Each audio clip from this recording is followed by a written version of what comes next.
안녕하세요. 저는 자칼 그리고 함께하는 여우입니다. 늑대와 함께 달리는 여인들에 오신 걸 환영합니다.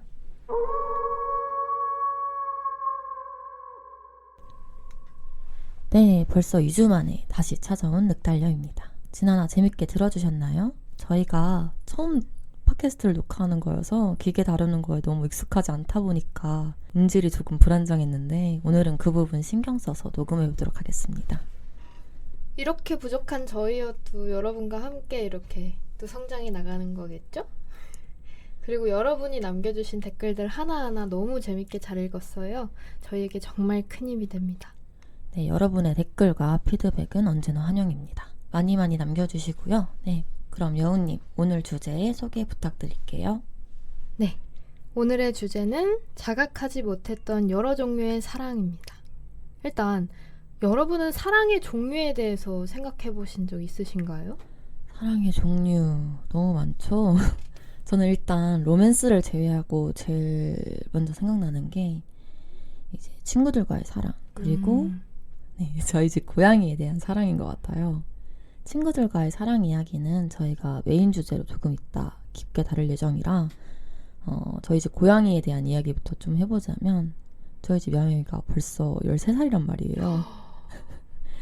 여우님은 몇 번 봤잖아요. 너무 귀여워요. 13살 안 같아요. 그쵸. 근데 이제 사람으로 치면은 한 70살 정도 되는 걸로 알고 있어요. 거의 할아버지 나이인데 아직도 보면 그냥 애기 같고 귀엽습니다. 건강한단 말이에요. 이제 13살에도 불구하고. 근데 문제는 이제 애기는 건강한데 제가 예전에는 고양이 알러지가 아예 없었거든요. 네. 근데 이제 나이 먹으면서 이제 면역력이 제가 약화된 건지 최근에 알러지가 너무 심해져가지고 병원에 약을 타러 갔는데 이제 의사 선생님께서 약은 한계가 있다면서 고양이를 이제 멀리해야 된다면서 같은 한 공간에 있으면 안 된다고 분리 조치를 내리시더라고요. 어머나.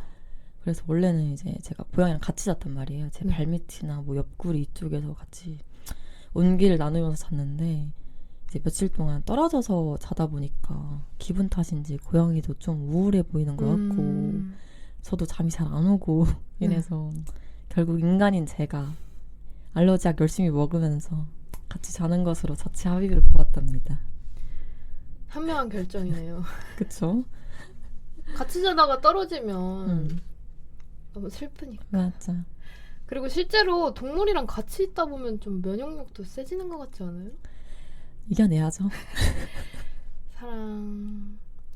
저는 로맨스를 제외하면 저도 확실히 동물, 자연, 가족 이런 것들이 생각나는데요. 근데 또 가족이 된 동물과 자연이라고 생각하면 또 결국 사랑은 하나고 여러 갈래로 파생되는 것 같고. 맞아요.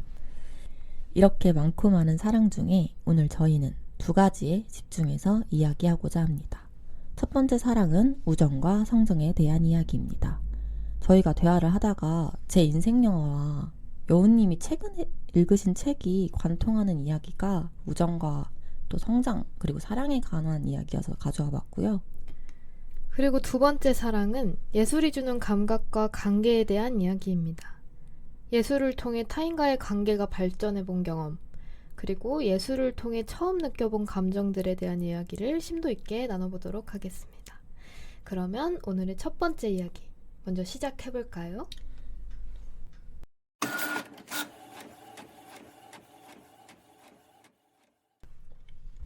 자각하지 못했던 여러 종류의 사랑. 제가 오늘 첫 번째로 이야기할 사랑은 우정입니다. 최은영님의 소설 쇼코의 미소에 이런 문장이 있어요. 어떤 연애는 우정 같고 어떤 우정은 연애 같다. 저는 이 문장을 읽고 영화 프란시스 하가 떠올랐는데요. 일단 영화의 줄거리 간략하게 먼저 소개해드릴게요. 프란시스 하는 뉴욕 브루클린의 작은 아파트에 살고 있는 주인공 프란시스와 친구 소피의 이야기입니다. 프란시스는 프로 무용수를 꿈꾸고 있지만 몇 년째 무용단의 연습생 신세를 벗어나지 못합니다. 소피는 출판사에서 일을 하고 있고요. 둘 다 경제적으로나 또 커리어적으로 아직 자리 잡지 못했지만 서로가 있어 이지가 되는 사이예요. 그러던 어느 날 프란시스의 남자친구 데니 아파트에서 나와 자신과 동거하자고 제안하지만 프란시스는 거절하고 그와 결국 헤어지게 됩니다. 이유는 단순했어요. 소피 때문이었거든요. 그런데 얼마 지나지 않아서 소피가 다른 친구와 함께 살기 위해서 다른 동네로 아예 이사를 가버려요. 여기서부터 둘 사이가 조금씩 어긋나기 시작합니다. 둘 사이에 이렇다 할 큰 사건은 없지만 시간이 흐르면서 자연스럽게 멀어지게 되는데요. 이어지는 자세한 이야기는 영화를 직접 보시길 추천드립니다. 우리는 섹스 안 하는 레즈비언 커플 같아. 소피와 저는 머리색만 다른 쌍둥이 같은 친구예요. 이런 대사를 듣고 있으면 소피와 프란시스가 단순한 베스트 프렌드 이상의 관계로 다가오지 않나요? 친구라는 이름 아래 묻기엔 너무 깊고 또 너무 가까운 소울메이트 같은 존재. 청춘의 시간을 함께 공유하고 또 서로의 하찮은 습관까지 꿰뚫고 있는 그런 존재. 그런데 시간이 흐르면서 그런 친구와 점점 멀어지는 경험, 우리 모두 다 한 번쯤은 경험해보지 않았을까요? 너무 슬퍼서 공감하지 않았으면 좋겠지만 저도 있네요. 천천히 이별하는 느낌이에요. 맞아요. 나는 준비가 안 됐는데 이 우정이라는 관계는 사회에서 정의할 수가 없잖아요. 맞아요. 뭔가 헤어지자는 얘기도 못하는 관계? 그래서 그런 친구랑 멀어졌을 때 느낀 공허함이 뭔가 제가 처음으로 느꼈던 이별 감정인 것 같아요. 저도 비슷한 것 같아요. 그리고 프란시스가 저 같다는 생각을 되게 많이 했는데 보면서 네네네. 아니 뭔가 소피보다 네. 프란시스가 훨씬 더 그 관계를 맹목적으로 믿고 있었던 것 같거든요. 맞아요. 왜냐면 당연히 프란시스는 음. 소피랑 같이 있을 거니까 남자친구가 동거를 하자고 해도 당연하게 거절한 건데. 물어보지도 않고 그냥 이 사이가 너무 견고하니까 거절을 했던 건데 그냥 소피가 일방적으로 통보를 맞아요. 하는 순간이 있잖아요. 자기 남자친구랑 살게 돼서 이사 갈 것 같다고. 근데 제가 너무 서운한 거예요. 진짜. 대리상처. 진짜 너무 서운한 거예요. 그래서 프란시스의 이입이 되면서 내가 소피를 사랑한 것보다 소피는 나를 사랑하지 않았구나 하는 마음이 들고 근데 또 지금의 저는 소피랑 비슷해진 것 같아서 맞아. 시니컬해지지 않나요? 진짜? 그래서 내가 상처받고 싶지 않아서 나도 모르게 방어하고 있나? 거리 두고 있나? 하는 생각을 했어. 진짜 그 마음 너무너무 잘 압니다. 어떻게 보면 마음이 깊으면 깊어질수록 잃는 게 두려워서 먼저 거리를 두게 되잖아요. 네. 그런 마음 진짜 경계해야 되는 것 같아요. 근데 맞아요. 그것도 일종의 그냥 방어 회피죠. 맞아. 방어잖아요.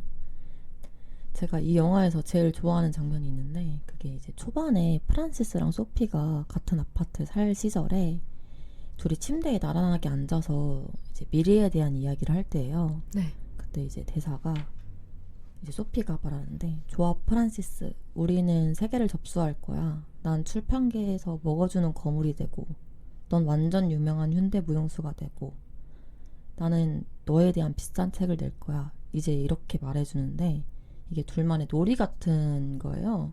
심심할 때마다 프란시스가 그거 다시 말해줘 하면 이제 소피는 또 그 얘기야? 하면서 또 결국 또 똑같이 말해주고 이런 의식 같고 또 주문 같은 그런 대화인데 이제 시간이 흘러서 둘은 멀어지게 되지만 한때 그런 분홍빛 미래를 함께 꿈꿨다는 것만으로도 세상을 살아가는데 큰 힘이 되지 않나요, 사실? 그쵸. 사실 제가 봤던 영화 또 보는 걸 별로 안 좋아한단 말이에요. 근데 이 영화는 제가 한 4번 정도 본 것 같은데 그때마다 진짜 주체할 수 없이 눈물이 막 흐르는데 이 장면에서? 네네네. 왜냐면 이제 결말을 보고 나니까 더 슬픈 거예요, 이게. 그쵸. 그 이유는 생각해보니까 저도 이제 나이를 먹으면서 자연스럽게 멀어진 친구들이 있는데 이제 그 친구들이 많이 생각이 나는 것 같아요. 한때는 이제 진짜 시시콜콜한 이야기를 다 공유하고 진짜 하루 점심에 만나면 또 저녁에 만나고 또 집에 헤어지면 전화하고 막 그런 진짜 사이였는데 지금은 걔가 나를 떠올리긴 할까? 내 생각이라도 가끔씩은 할까? 이제 그런 걸 물어볼 수조차 없는 안부조차 그렇게 좀 멀어진 사이가 됐다는 게 괜히 너무 슬프더라고요. 그래서 저한테는 이 영화가 좀 더 특별하게 다가오는 것 같습니다. 또 누군가와 함께한 시절을 떠올리게 하고 그 시간들을 여전히 마음 한켠에서는 사랑하게 만드는 영화라서. 슬프네요. 그 불교의 시절 인연이라는 말이 있잖아요. 네네네. 그 시절에 나누었던 우리의 사랑은 거기에 계속 있는 음. 거니까 각자의 또 다른 행보를 응원하면서도 보고 싶은 건 또 어쩔 음. 수가 없나 봐요. 그 친구도 분명 자칼님을 떠올릴 거예요. 자칼님이 그때 막 웃었던 거, 농담했던 거, 말했던 거 다 기억하듯이. 그럼에도 저는 뭔가 네. 그런 친구를 다시 본다고 했을 땐 좀 자신이 없는 것 저도 같아요. 그래요. 맞아요. 음. 뭔가 용기 내서 연락해볼 수도 있는데 이미 둘 사이에 그 멀어진 세월의 간극이 주는 게 있잖아요. 그거를 이제 누구보다 잘 아니까 서로. 그래서 그냥 그때 좋은 추억으로 묻어두고 싶은 마음이랄까. 이 영화의 마지막 장면도 그런 마음이 담겨 있는 것 같은데, 이제 마지막에 네. 프란시스가 작은 무용극을 직접 기획해서 올려요. 무대도 이제 엄청 조그맣고 예산도 거의 없고 그냥 아는 사람들만 와주는 그런 작은 무대지만 자기 스타일대로 자기 이야기를 안무로 만들어낸다는 게 그게 그냥 의미가 있는 거잖아요. 네. 이제 공연이 끝나고 멋쩍게 웃는 프란시스가 올라오고 관객 속 어딘가에선 이제 소피도 그냥 웃으면서 살짝 앉아있고 두 사람이 예전처럼 그렇게 붙어 지내진 않지만 서로의 삶을 응원해주는 그런 거리를 찾은 것 같습니다. 그리고 마지막 장면에 프란시스가 새로 이사간 집에 앉아서 뭐 이것저것 정리하다가 이제 우편함에 이름을 넣잖아요, 외국에서는. 네. 이제 거기 종이에다가 자기 이름을 이제 쓰는데 프란시스 이제 플레임이 프란시스 할라데이라는 이름인데 네. 이게 한 줄에 안 들어가는 거예요. 그래서 그냥 한 쪽을 접어가지고 그 우편함에 집어 구겨넣거든요. 이제 그 순간에 카메라가 딱 멈추고 이제 화면에 제목이 뜹니다. 프란시스 하. 이제 그게 딱 이제 프란시스 그 자체 같아요. 저는 아직 다 완성된 느낌은 아니지만 그래도 뭔가 시작한 사람, 이제 누군가의 그림자도 아니고 소피의 반쪽도 아닌 그냥 프란시스 그 자체로 살아가려는 사람. 저는 이 영화가 단순한 성장담이라기보다는 우정이라는 이름의 사랑 영화라고 생각하는데, 감독님도 그렇게 말씀하셨더라고요. 찾아보니까 이 영화를 사랑 영화로 봐줬으면 좋겠다 이렇게. 그리고 이제 사랑이라는 게 그게 뭐 연애든 우정이든 뭐 그 사이에 있던 어떤 감정이든 그게 한번 지나가고 나면 우리는 조금씩 더 자라있잖아요. 네. 그래서 이 영화 속에서 이제 프란시스는 상처를 받기도 하지만 또 그 안에서 조금씩 자라고 또 다시 더 넓은 폭폭으로 세상을 향해 뛰어갑니다. 정말 뭔가 좋은 영화예요. 네, 저 이 영화 너무 사랑해요. 20대 후반에서 30대가 너무나 공감할 수 있는 이야기들이 많은 것 맞아요. 같은데, 이 프란시스랑 소피 둘 다 영화 속 가상인물인데 세상에 되게 많은 프란시스랑 소피들이 살고 있잖아요. 맞아요. 뭔가 지금 저희 나이대가 뭔가 확실히 자리 잡기가 힘든 나이대다 보니까 그래서 괜시리 그들을 또 응원하게 됩니다. 잘 살아라. 사실 이미 전에도 이 영화를 봤었는데 네네네. 자칼님이랑 이 팟캐스트로 프란시스 하신다고 해서 다시 영화를 보게 됐거든요. 네. 그래서 그런지 근데 영화 보는 내내 자칼님 생각이 엄청 나는 거예요. 아, 그래요? 뭔가 자칼님이랑 어울리는 영화다 이런 느낌이 있었던 것 같아요. 좋네요. 기분 좋다 뭔가. 네, 그럼 다음은 제가 고른 책 도어에 대해서 이야기해볼까요? 좋습니다. 이 책의 저자인 서부 머거드는 헝가리 작가입니다. 전 독립서점에서 이 책을 처음 알게 됐는데 네. 신영철 평론가님의 추천사를 보고 고민 없이 집었어요. 뭐 믿고 가야죠. 그럼요. 믿고 가는 신영철. 그 읽는 동안 몰입감이 되게 좋고 읽고 나서는 우정이랑 사랑에 대해 생각이 계속 맴도는 책이어서 저는 이번 파트에 이 책을 가져왔습니다. 좋습니다. 이 책은 작가인 나와 가정부 에메렌츠의 관계를 중심으로 전개됩니다. 하지만 단순히 고용인과 고용주의 관계를 넘어서 서로를 깊이 의지하면서도 끝내 완전히 이해할 수 없었던 두 여성의 복잡한 감정을 그려내죠. 흔히 생각하는 우정이 아니라 연애관계 같은 신뢰, 의존, 애증, 그리고 결국 배신까지 포함된 감정이에요. 주인공은 처음에 에메렌츠를 일을 잘하는 가정부로만 생각했어요.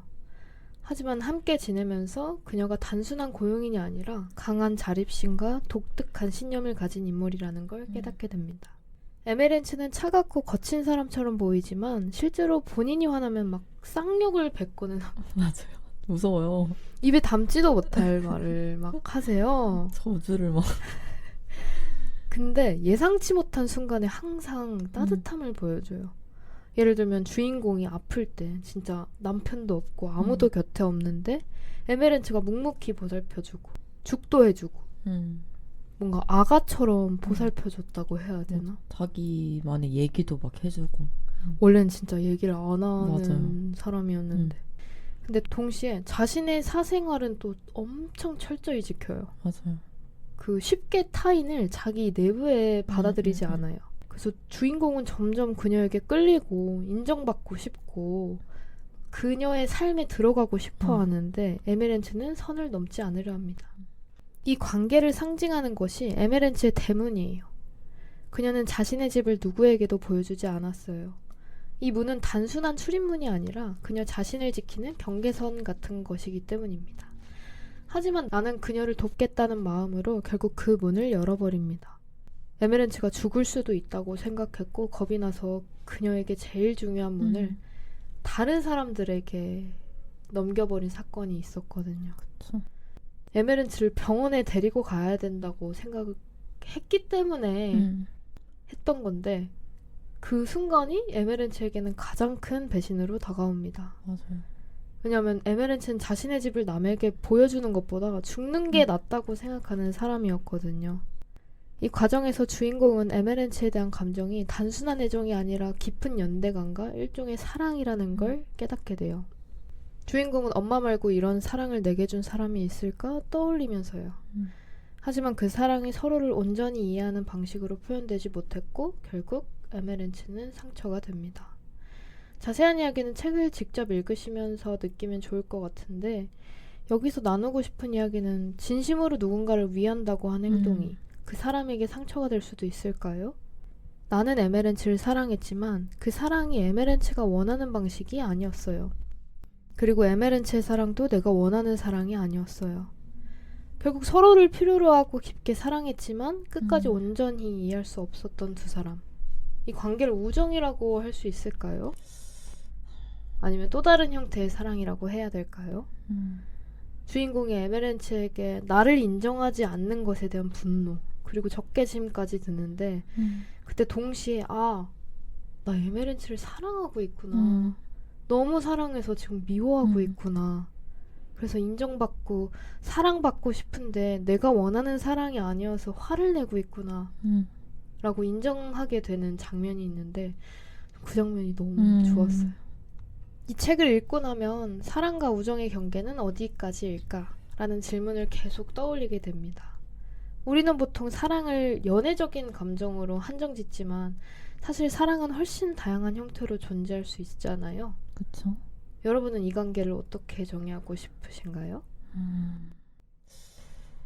사랑이라는 감정을 명확하게 정의 내리는 게 과연 가능한 일일까요?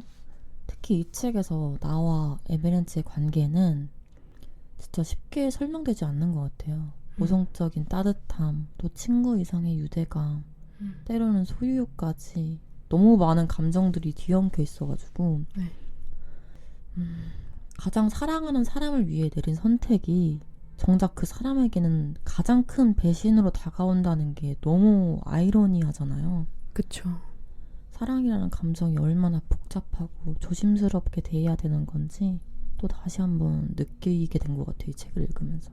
그리고 에메렌츠가 이런 말을 하는데 누구도 죽음에 이를 정도로 사랑하지 말라. 근데 그게 마음대로 조절이 되나요? 안 되죠. 사랑은 이성의 영역은 아니잖아요. 이성이 있어야 되긴 하겠지만 그리고 저는 이 책을 읽으면서 사랑이란 감정이 꼭 상대에게만 닿아야지 성립되는 걸까? 그런 생각도 들었어요. 나는 진심으로 에메렌츠를 위한다고 믿고 그런 행동을 했지만 그 방식이 결국 에메렌츠를 무너뜨려 버리잖아요. 네.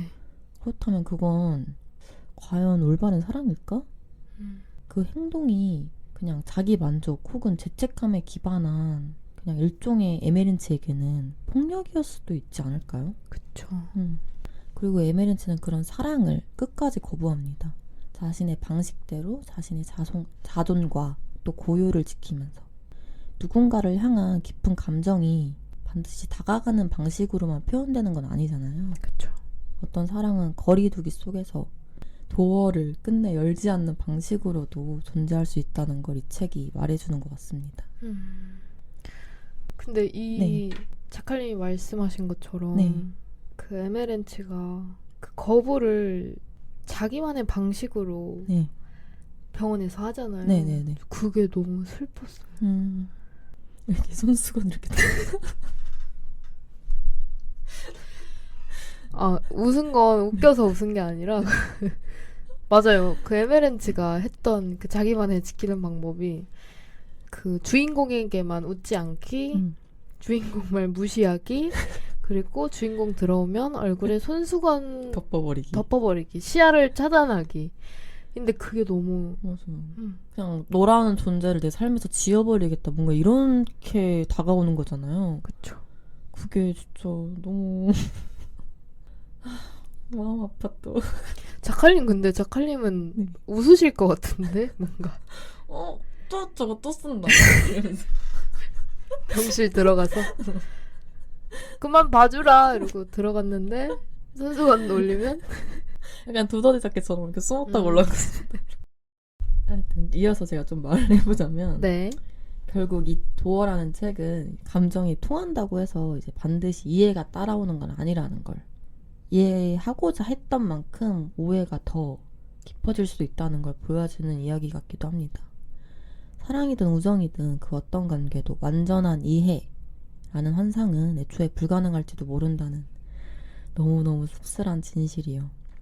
근데 그걸 알면서도 저희는 또 누군가를 이해하고 또 사랑하고 싶어지잖아요. 그게 또 너무 인간 같고 그래서 슬프고 더 아픈 것 같습니다. 에이리 프롬의 사랑의 기술이란 책에서 이런 내용이 나와요.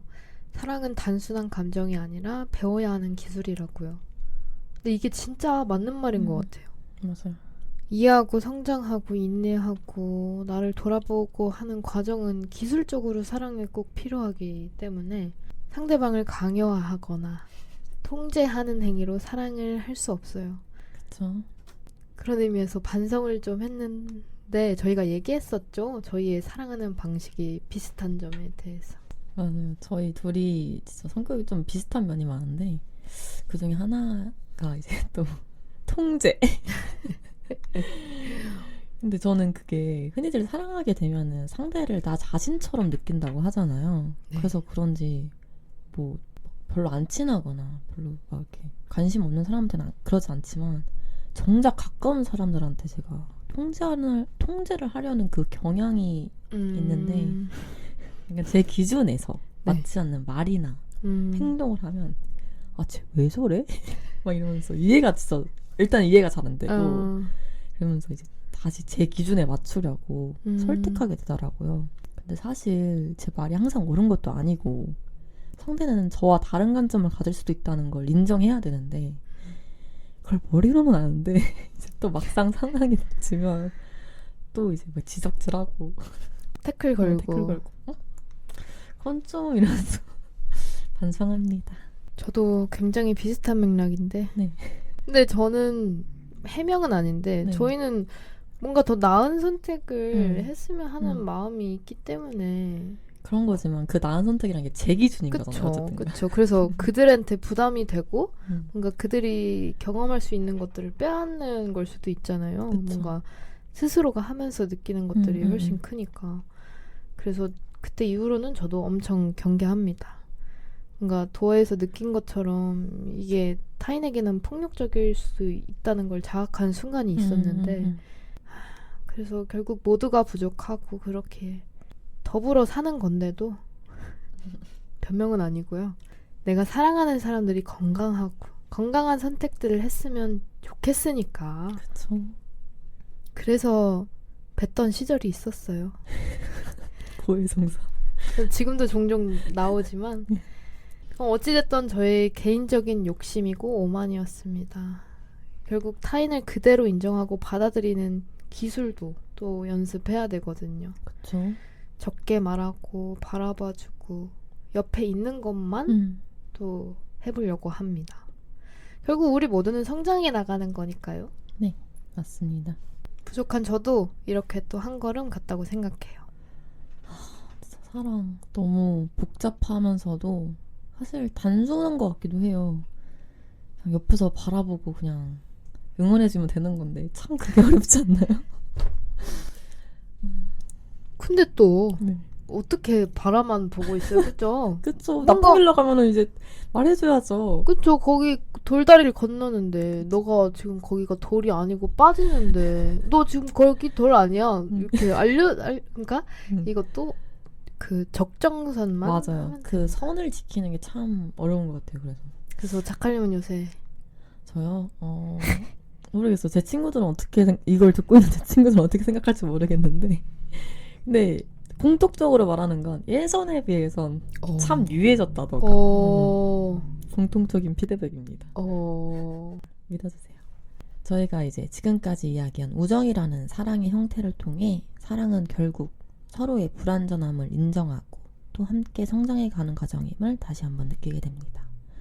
그 과정에서 누군가를 진정으로 사랑한다는 것은 그들의 여정을 존중하고 때로는 거리를 두더라도 마음으로 응원하는 것일지도 모르겠습니다. 사랑의 형태는 변할 수 있지만 그 사람과 함께했던 소중한 순간들은 우리 안에 영원히 남아 우리를 더 넓은 사람으로 만들어주니까요. 네, 그럼 이번에는 사랑이라는 감정의 또 다른 형태, 예술에 대해서 이야기해볼까요? 네, 좋습니다.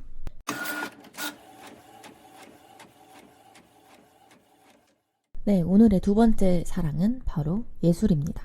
우정과 예술, 언뜻 보기에는 전혀 다른 것 같지만 저는 이 둘이 굉장히 닮아있다고 생각하는데요.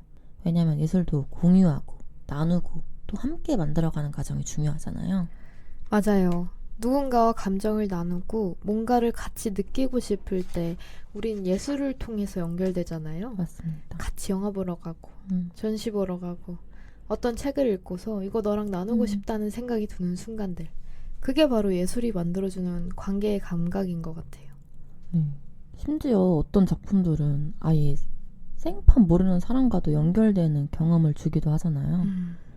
뭐 예를 들어 200년 전에 만들어진 음악, 또 어디 바다 건너 멀리 있는 나라에서 쓰여진 책, 그런 걸 보면서도 와, 이거 나한테 말 거는 것 같다 하는 느낌 받아본 적 있지 않나요? 네, 그건 좀 너무 잘 알아요. 저는 예술이 사랑처럼 우리를 성장시키기도 한다고 생각해요. 네. 창작이든 감상이든 어떤 예술을 좋아하게 되고 나면 그전과는 조금 다른 사람이 된 느낌이랄까? 내가 조금 더 넓어진 느낌이 들더라고요. 그리고 뭐랄까, 저는 책을 일종의 도피, 건강한 회피로 조금 사용하는데 다른 사람의 인생을 엿보면서 맞아. 그 주인공과 함께 많은 사건들을 해결하고 뭔가 찌질을 하고 되게 인간이랑 다 비슷하다, 그렇게 이런 걸 보면 좀 위안이라고 해야 되나요? 나만 나약한 인간이 아니었지 하는 네, 생각도 들고. 맞아요. 저도 그런 식으로 좀 많이 쓰는 것 같아요. 야, 너도 찌질하구나. 너도 그래? 나도. 저희가 이제 책 읽다 보면 그때 나의 상황에 맞는 작품과 책들이 있는데 또 시간이 흐르고 또 다른 나의 모습이 되면은 같은 작품들도 다르게 느껴지잖아요. 아, 맞아요. 근데 생각해보면 네. 저는 처음 책을 접할 때 막 네. 베스트셀러를 무작정 읽었던 것 같아요. 저도 그랬던 것 같아요. 아는 게 없으니까. 맞아. 뭔가 그 사람들이 얘기하는 좋다고 하는 책 구분이 아예 안 되니까. 저도 뭐 필독도서 막 이제 찾아보고 그냥 뭐 기사 난 막 그런 책들 보고 그랬던 것 같아요. 그래서 근데 읽다 보니까 지금은 제 취향을 제가 어느 정도는 좀 알고 음. 있는 것 같아요. 그래서 디깅이라고 하죠. 네네네. 내가 좋아하는 하나의 연결고리를 계속 따라가고 깊이 파면서 영화, 문학, 노래뿐만 아니라 뭔가 나라는 사람의 취향이 뚜렷해지고 내가 좋아하는 것들, 내가 위로받는 게 스스로 뭔지 정확히 알고 있으니까 뭔가 이것만 봐도 예술로 성장하고 나를 알아가고 있구나 느끼는 것 같아요.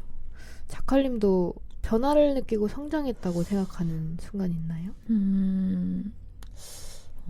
저한테도 그런 변화가 느껴졌던 순간들이 있는데,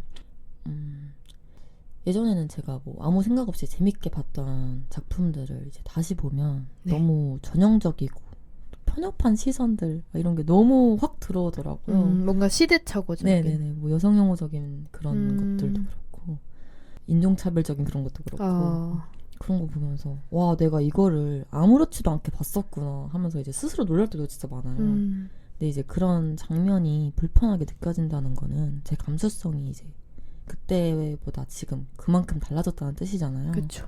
예전에는 그냥 뭐 재밌냐 아니냐 이게 전부였으면 지금은 이제 그 안에 담긴 시선이나 메시지 같은 것도 자연스럽게 보게 되니까요. 근데 저는 이게 꼭 마냥 좋은 변화인지 아니면 피곤한 감각인지 잘 모르겠지만 약간 늑달려 책 같네요. 맞아요, 맞아요. 작은 열쇠? 작은 열쇠로 열어버린 느낌이라서. 네. 하여튼 이게 제 나름대로 제 안에 생긴 변화 같은데 어쨌든 저희가 그걸 한번 인식하고 나면은 더는 예전으로 돌아갈 수 없는 거잖아요. 그렇죠. 이제 열어버렸는데 다시 닫는다고 그게 마냥 해결되는 건 아니니까. 그래서 아까 뭐 초반에 얘기했듯이 제가 봤던 작품들을 다시 보는 걸 꺼리는 이유 중에 하나가 네. 이제 그때 느꼈던 감정은 또 그 시절에만 느낄 수 있는 고유한 무언가라서 그냥 그때 추억으로 그 기억으로 남겨두고 싶은 마음이 있달까. 약간 그것도 낭만인데요? 어떻게 보면 회피 같기도 하고. 환상 깨기 싫어가지고. 근데 예술이라는 건 뭔가 어쩌면 인간의 1차적 본질들을 알아가고 해소하는 과정이구나 싶고, 그러면서도 예술을 사랑하는 이유는 우리가 이렇게 자기 자신을 더 깊이 이해하기 위해서 본능적으로 끌리는 걸지도 모르겠어요. 맞아요. 예술은 결국 우리 안에 본질적인 감정, 말로 설명하기 어려운 어떤 것들을 꺼내고 또 해소하게 해주는 매개체 같습니다. 그 카프카가 이런 말을 했잖아요. 책은 우리 안에 꽁꽁 얼어붙은 바다를 깨는 도끼여야 한다. 저는 이 말이 비단 책뿐만이 아니라 뭐 영화나 음악 같은 모든 예술에 다 해당된다고 생각하는데, 그렇죠. 제 인생 영화로 예를 들면 영화 인생에서 처음으로 이렇게 충격을 준 작품이 저한테는 인셉션이었어요. 인셉션 지금 봐도 충격이죠. 근데 그 영화가 개봉한 지 좀 진짜 오래됐더라고요. 지금 어제인가 찾아봤는데 그 인셉션 보기 전까지는 이제 전혀 그런 뭐 이것도 엄청난 상업 영화긴 하지만 이런 좀 뭔가 생각할 만한 그런 영화들을 아예 본 적이 없었던 것 같아요. 그냥 전형적인 상업 한국 영화들만 봤었는데 근데 이제 이 영화를 보고 나서 와 영화가 이런 거구나. 이게 진짜 This is 시네마구나. 저 너무 충격을 받은 거예요. 그 당시에. 그래서 이제 그 전까지는 막 영화관에서 막이 올라가면 그냥 바로 저도 이제 현실 세계로 돌아와서 뭐 재밌었네 이 정도의 감성을 끝났으면 이건 끝나고 계속 얘기할 거리가 있는 거예요. 그래서 제가 진짜 이때 아마 중학생이었던 걸로 아는데 사촌 언니랑 같이 보러 갔었단 말이죠. 근데 이제 끝나고 이제 집으로 가는 지하철에서 서로 막 난 이렇게 이해했다. 언니는 아니다 이건 이거다 이런 결말이다 하면서 막 자기 의견 막 서로 피력해가면서 또 이제 집 와서는 다른 사람들이 쓴 리뷰 같은 것도 막 찾아보고 저는 약간 이렇게 만드는 게 좋은 작품이라고 생각한단 말이에요. 작품은 끝났지만 이제 계속 나한테 말을 걸어주고 또 생각하게 만들어주는 작품들. 그런 의미에서 이제 인셉션이 최초로 제 안에 얼어붙은 바다를 깨준 작품이지 않았나 싶습니다. 요님도 그런 작품이 있나요? 아니 근데 네네네. 뭔가 중학교 때부터 이런저런 토론을 했다는 게 전 대단한데요? 아무도 중3이었을 시키지 거예요. 않았는데 대견해라. 대견해라. 저는 중고등학교 때 취향을 나눈 친구가 없었던 것 같아요. 그래서 예술의 참맛을 조금 늦게 봤었던 것 같은데 지금 생각해보면 헤드윅 그리고 자비의 논란의 마미 생각이 납니다. 헤드윅 자체는 일단 저한테 너무나 새로운 영화 장르였고 저도 약간 자칼님이 말한 것처럼 한국 영화만 보다가 네네네.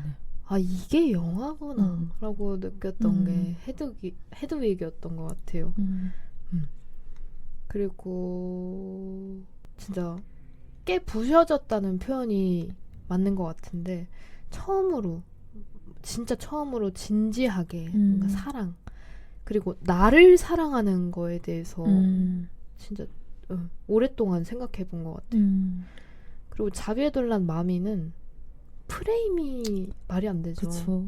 그 기법 자체가 일단 너무 실험적이고 너무 맞아. 센세이션하고 이게 자칫 잘못하면은 이게 짜칠 수도 있는 맞아, 거라서 쉽게 시도하기가 쉽지 않은데 그 프레임이 열리는 그때의 그 해방감 그리고 여기서 나오는 사랑은 앞서 얘기한 영화 막 프란시스 책 도어와 같이 또 다른 사랑에 대한 고찰을 하게 됐습니다. 정말 조건 없는 사랑인데 그게 파멸로 가는 게 가슴 아팠어요.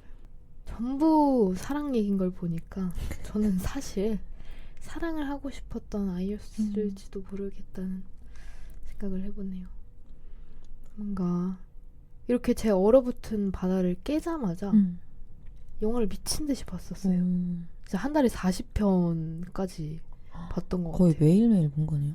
네, 매일매일 봤고 하루에 5편 본 날도 있으니까 하루가 영화보다 끝나는 맞아요. 그 눈 떠서 영화 틀고 그러면 새벽에 영화 끄고 자요.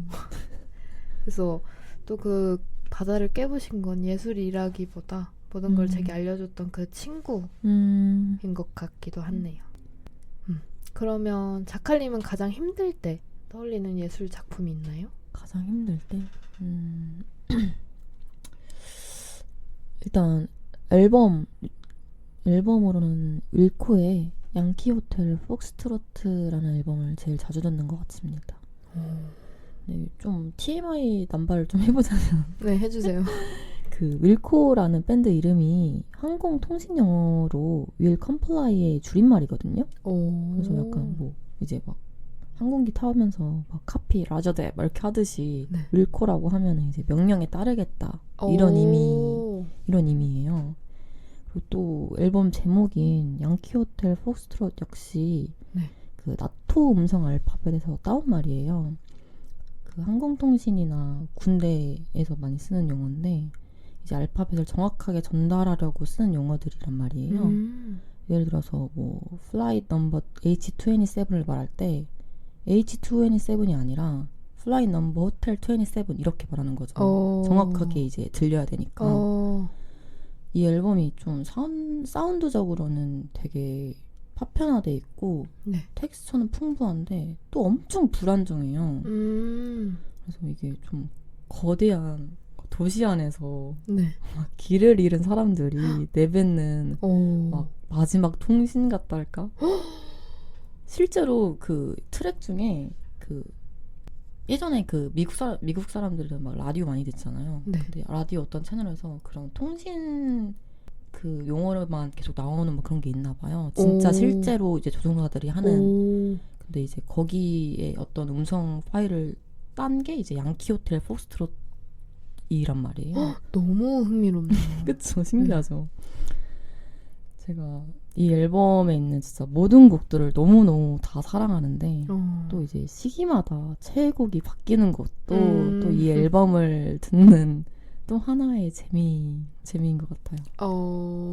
너무너무 궁금하네요. 그러면 힘들 때 듣는 트랙도 있어요? 요새는 네. 지저스 에세터라라는 곡을 제일 자주 듣는 것 같은데 저는 이 곡이 좀 불안정한 시대와 네. 도시의 소외감 속에서도 나는 너를 그래도 안심시켜주고 싶어 하고 좀 이렇게 안아주면서 말하는 그런 느낌이 든달까? 그래서 진짜 위로가 좀 많이 되고 이 가사들도 막 정확하게 내뱉잖아요 이제 보컬분이 네. 되게 읊조리듯이 막 흘려서 말하는데 그런 것도 꼭 그냥 나한테만 해주는 고요한 기도 같기도 하고 그래서 참 여러분 들어보세요. 그리고 또 책은 박연준 시인의 소란을 자주 찾아 읽는 것 같은데 소란. 이 책이 또 소중한 친구가 저에게 선물해줘서 더 마음에 남는 산문집입니다. 그 책 날개에 시인의 말이 적혀 있잖아요. 보통 이제 거기에 시인의 말에 무언가를 사랑해서 까맣게 타는 것이 좋다 이렇게 써있는 문구가 있는데 네.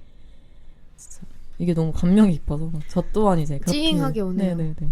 저 또한 그렇게 살고자 노력하고 있습니다. 좋네요. 소란 저도 좋아해요. 소중한 친구가 준 책이 더 이렇게 좀 더 오래 남지 않나요? 그쵸. 음악 얘기 나오니까 생각나는 건 네. 저는 베토벤 월강 1악장입니다. 아시나요? 뭐 들으면 알 것 같은데 1악장이라고 말하면 모릅니다. 모르실 리가 없어요. 여러분도 1악장이라고 하면은 이렇게 모르실 텐데 약간 멜로디를 저작권 때문에 약간 불러보자면 다다다다다다 뭔지 아세요? 네네네네. 알아요. 이게 제가 초등학교 때 집에 피아노가 있었는데 그 피아노에 재능도 없고 흥미도 없어서 거의 안 쳤거든요. 저도 그랬는데.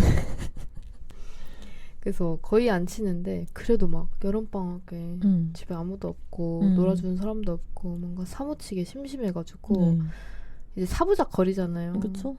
막 괜히 퉁땅거리기도 하고. 그 스펀지 보면은 뭐 상추 말려서 위에 올리면 미백된다 그래서 상추도 말려서 위에 올려봤다가 근데 그거 건조되는 시간 못 기다려가지고 그냥 촉촉한 상추 위에 올린 사람 되고 근데 그 피아노 악보를 하나 발견해서 그 아마 초등학생용이었을 거예요. 제가 피아노를 못 치는데도 이렇게 따라서 쳐볼 수 있었던 건 그 피아노를 치는데 엄청 위로받는 느낌이 드는 거예요. 자기가 치면서? 네. 애기가? 멜로디가. 그러니까 이 멜로디가 내 마음과 비슷하다라는 느낌을 받았어요. 그래서 계속 쳤던 기억이 종종 나고 지금도 뭔가 들으면 엄청 마음이 울렁거리고 그런 느낌이 있습니다. 마음이 울렁거린다니.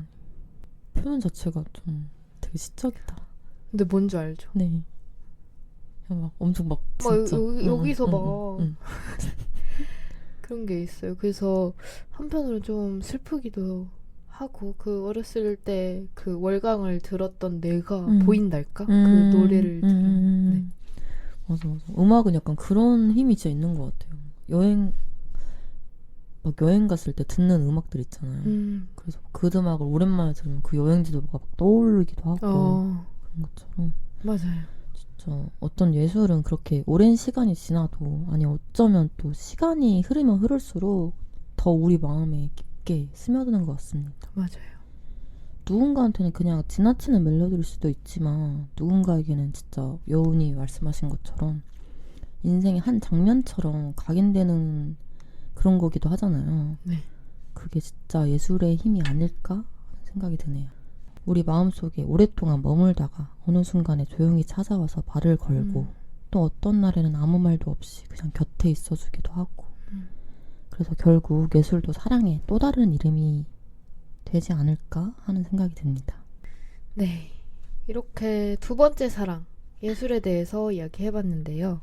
사랑이라는 감정이 꼭 사람과 사람 사이에만 존재하는 게 아니라는 걸 다시 한번 느끼게 되는 시간이었어요. 네. 정말 우리 삶 속엔 다양한 형태의 사랑이 스며들어 있는 것 같아요.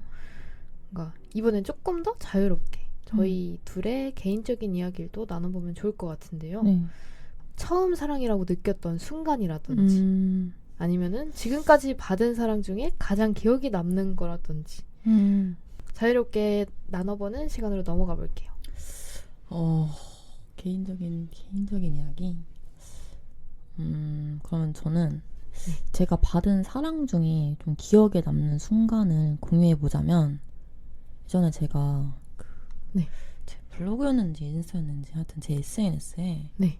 어떤 독립영화 시놉시스를 올렸어요. 독립영화. 네, 그 시놉시스가 이런 거 말해도 되나? 하여튼 엄마 극혐이란 영화고요. 네. 시놉시스가 이제 엄마를 사랑하지만 엄마의 가치관까지 사랑할 수 없는 가영. 결국 가영은 엄마를 욕하는 내용의 영화를 찍기로 한다. 하지만 아이러니하게도 그런 가영을 돕는 사람은 엄마뿐이다. 너무 궁금하지 않나요? 저 지금 소름 끼쳤어요. 그쵸? 진짜 뭔가 모녀 사이에 그걸 진짜 이 시놉시스 안에 꽉꽉 담았다 해야 되나? 네. 그래서 이걸 보고 싶어가지고 이제 그거를 제 인스타였는지 하여튼 거기 올리고, 이 영화 근데 보고 싶은데 네. 볼 수 있는 데가 없다 뭐 이런 멘트를 달아가지고 올렸는데, 제 친구가 이제 그 글을 보고 네. 이 영화 감독님한테 직접 메일을 보낸 거예요. 작가님한테 얘기 안 하고? 네네네네. 혹시 이 영화 재상영하실 계획이 있냐 이렇게 메일을 보낸 거예요. 네. 근데 놀랍게도 감독님께서 이제 회신을 주셨는데, 당장은 뭐 상영 일정이 잡혀있는 게 없지만 네. 이 영화 배급사가 필름다빈이랑 곳이니까 뭐 그쪽 트위터나 뭐 이런 거 팔로우 해두면은 상영 소식이 올라올 거다 언젠가는. 뭐 이래가지고 이제 친구가 그 계정을 팔로우 해놨고, 배급사 계정을. 네. 그러고 한 몇 달 뒤에 그 서울 여성 독립영화제라는 곳에서 그 영화제가 이제 단편 경쟁으로 출품된다고 해서 이제 상영을 한다는 포스트가 올라온 거예요. 그래서 이제 그 소식을 접하고 친구가 이거 거기서 한대 같이 보러 가자 해서 이제 또 근데 뭐 어떻게 알았어? 하니까 이제 이렇게 그때 얘기를 해줘가지고. 그 친구한테 말한 적도 없었는데 작가님이. 네네네. 근데 그 작가님이 보고 싶어 한다는 걸 알고. 진짜 사랑이네요. 그쵸. 그래서 마침내 이제 그 영화제에 찾아가서 네. 그 영화를 봤는데, 물론 영화도 재밌게 봤지만 사실 그 영화보다 이제 그 영화를 볼 수 있게 애써준 그 친구의 마음이 너무 고맙고 사랑스럽고, 또 그 덕분에 제가 서울 여성 독립영화제라는 또 작고 소중한 영화제를 알게 돼서 그 하루가 진짜 저한테는 너무 특별한 하루였단 말이에요. 그러네요. 또 신기한 게 이 영화제 영어 이름이 서울 인디펜던트 위먼스 필름 페스티벌인데 줄여서 이제 시울프라고 하시더라고요. 울프? 늑대? 저희 늑달려와도 어딘가 닿아 있는 것 같은 기분? 좋네요. 제가 알기로 이 영화제가 그 영화제 출품작이 스태프랑 출연진의 50% 이상이 여성이어야 된다는 기준이 있어서. 배우도. 네네네네. 네. 그래가지고 가보시면 알겠지만 네. 관객분들, 뭐 감독님, 출연진, 뭐 스토리 다 여성 서사고 해서 진짜 좋은 작품도 엄청 많거든요. 근데 생각보다 이제 영화제 홍보가 잘 안 되셨는지 적자를 보시면서 운영하신다고 하더라고요. 그래서 다가오는 여름에 제7회 영화제가 열린다고 하니까 여러분들도 많이 찾아가셨으면 좋겠어요. 너무 좋네요. 그리고 거기서 작가님도 네. 이제 저희 팟캐스트를 들으시는 분들이랑 또 만나고. 그럼 너무 좋겠다. 늑대들의 만남. 근데 그런 사랑을 받을 수 있다는 것도 또 엄청난 행운인 것 같아요. 그쵸. 왜냐면 그거는 치밀하고 섬세하고 추진력 있고 사랑이 있어야 되는 건 것 같아요. 이게 그쵸. 사랑만이 아니라. 그 마음이 진짜 너무 느껴져서 감사하고 참 부럽네요. 여원님도 본인이 나누고 싶은 얘기가 있나요? 저는 처음 받았던 사랑이라고 뭔가 자각한 건 네. 이건 동물에 대한 사랑인데요. 제가 어렸을 때 네. 완전 골목길의 끝에 언덕의 끝집이었거든요. 완전 좀 동떨어져 있는 집. 완전 네 조금 언덕배기에서도 골목에서 완전 끝이어서 좀 외지고 위험했는데 제 인생 거의 첫 기억은 아니고 한 두 번째 기억이 사진처럼 남아있는데 네. 그 사진이 연결되잖아요. 뭔가 그쵸. 어렸을 때의 기억은. 근데 저는 그때가 유치원 때였는데도 기억이 나거든요. 제가 그 부모님이 맞벌이를 하셔서 네. 종일반을 들었어요, 유치원. 그래서 네. 겨울에는 항상 유치원 버스를 슈퍼 앞에서 내렸는데 그때 어두웠던 장면이 항상 기억이 나요. 밤이니까. 네. 그리고 그 맞벌이니까 언니가 저는 3살 터울인 언니가 있는데요. 네. 그 언니도 애기잖아요. 저 그쵸. 유치원생인데. 근데 언니가 항상 거기 있는데 언니가 안 나오는 날이 있었어요. 어디 놀러 간 거지. 아 진짜? 애기를 냅두고.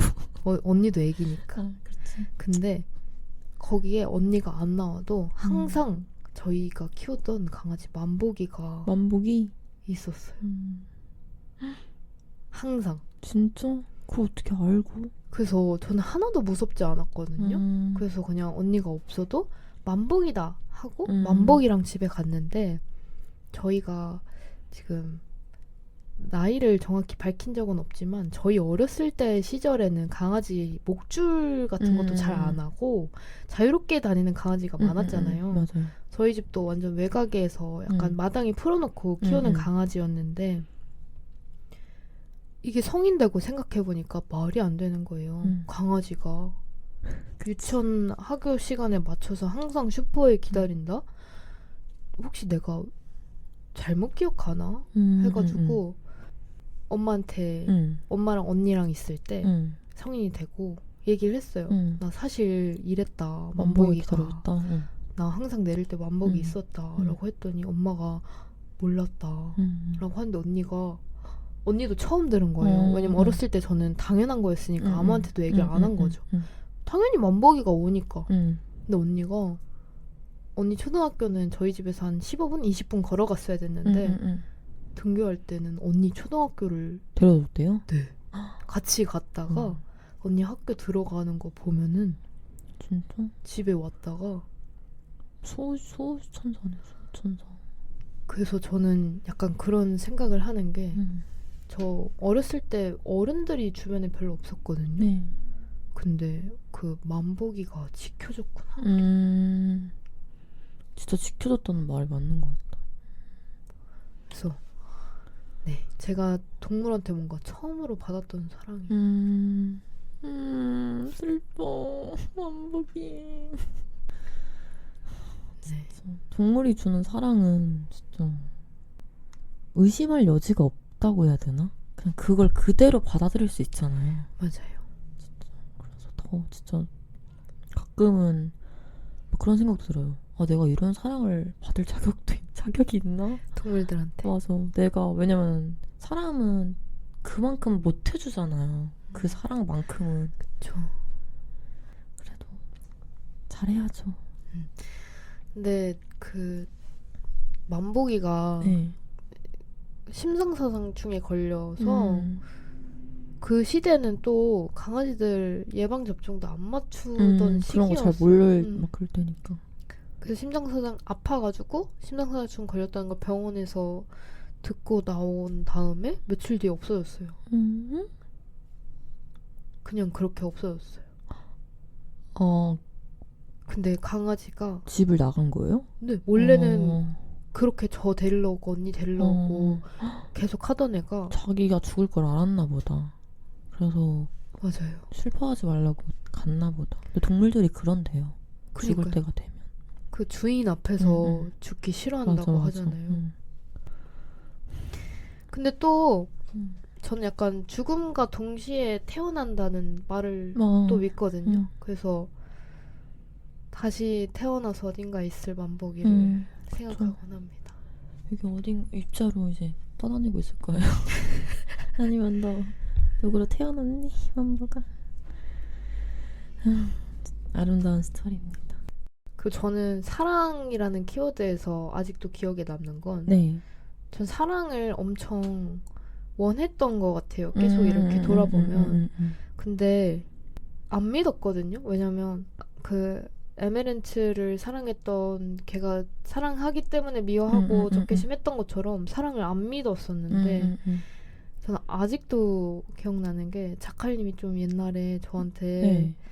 제가 사랑이 뭔지 모르겠다. 아, 사랑이 네네. 없는 것 같다. 음, 사랑이란 형태의 다른 무언가인 것 같다라고 어. 얘기할 때 자칼님이 여우님 근데 제가 사랑이 종교도 아니고 막 믿어라 이렇게 얘기할 수 맞아, 맞아. 없는데 사랑이 있다. 음. 사랑을 믿었으면 좋겠다. 사랑이 있다라고 했을 때 엄청 충격을 받았었거든요. 자칼님이. 선교했군요. 자칼님이 저한테 그렇게 얘기해 주는 게. 근데 자칼님 얘기를 듣고 네. 살다 보니까 사랑이 있었습니다. 발견했습니까?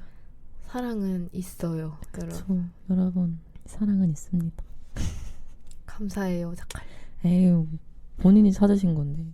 사랑에 대해 이제 마지막으로 제가 나누고 싶은 생각이 있는데, 네.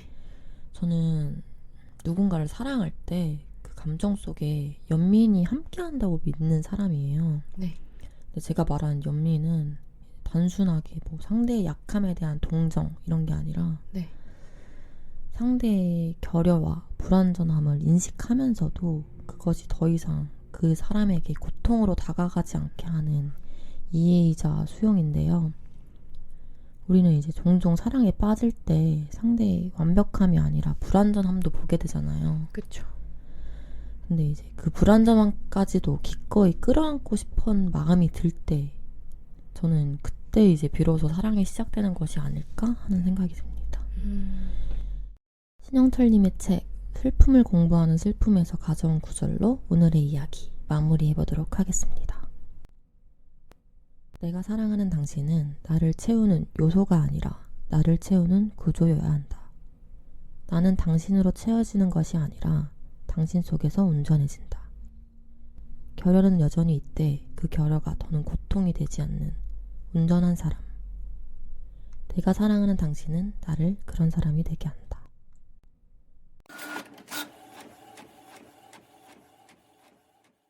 네. 오늘은 자각하지 못했던 여러 종류의 사랑에 대해서 이야기해봤는데 어떠셨나요? 처음에는 막연하게 느껴질 수 있는 주제였는데 뭔가 이야기 나누다 보니까 벌써 1시간이 넘었네요. 저희는 말이 참 많아요. 여러분도 오늘 방송 들으시면서 아 맞다 나도 이런 사랑이 있었지 하고 떠오르는 순간들이 있다면 댓글로 함께 나눠주세요. 저희 늑달려는 2주 뒤에 인간과 더불어 지구에 살고 있는 동물들, 그 동물들의 들리지 않는 하울링을 주제로 다시 찾아올게요. 다음에 또 만나요.